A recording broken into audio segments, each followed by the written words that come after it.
We're going to meet some amazing kids, and they attend a school that the Bill and Melinda Gates Foundation helped start. But it is a public school, and it's predicated on the belief that every child can succeed if they have the right kind of attention from the right kind of adults.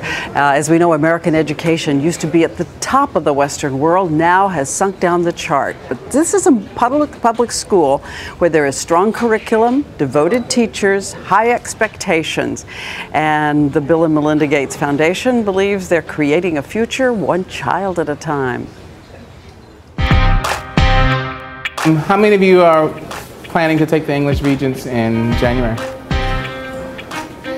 Stand back for the Bronx Engineering and Technology Academy, powered up by the Gates Foundation, where kids from tough environments end up aiming for the stars. Basically, I come from a single-parent home. My mom has an illness which enables her to do work, and I'm living off of welfare. My mom's currently unemployed.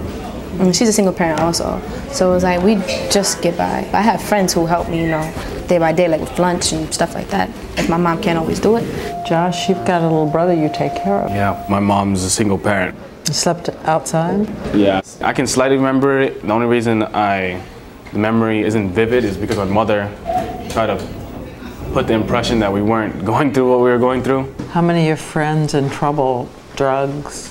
I come from the projects, so I know a lot of people, and I seen how they made their decisions of doing drugs, drinking alcohol, and smoking. And I was growing up into an environment where I know what drugs are, and I made the right choice to concentrate on my education. Winning against the odds, Shakura Wallace will graduate having passed 4 science regents.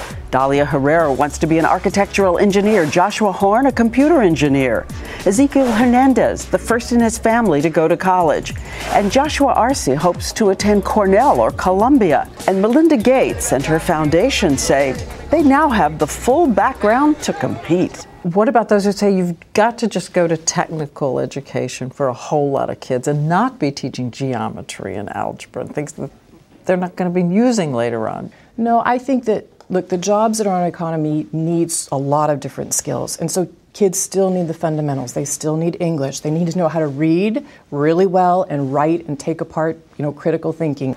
And of course, she adds, a principal and teachers who make them believe they can do anything. Principal like Mr. Davis, who believes in you and has really set up this rigorous curriculum and made it work. It just reminds me, it takes these super committed adults to not only tell you can do it, but to show you pathways. How do they do it? Principal Davis says it's not a mystery. Small classes, teachers working after hours, making it fun. The teachers, they're amazing.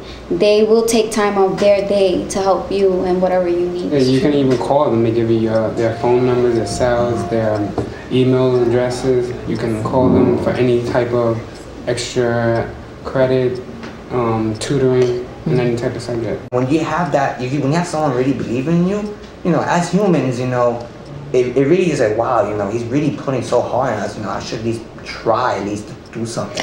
And the big surprise, they say this school actually costs less to run than a traditional public school.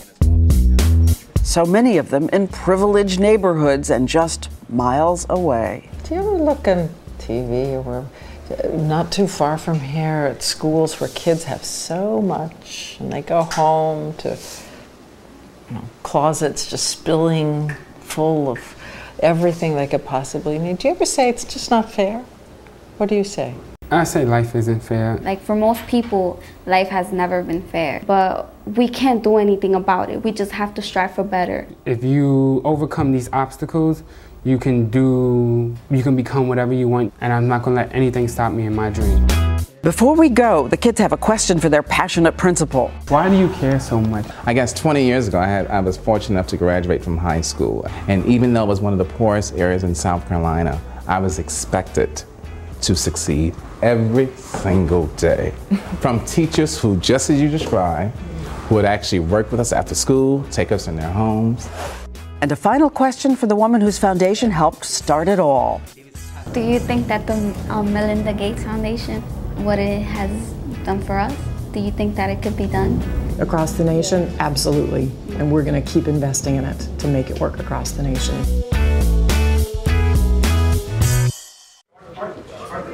And you can learn more about the Gates Foundation at abcnews.com. They have so far invested about $4 billion in scholarships and helping public schools.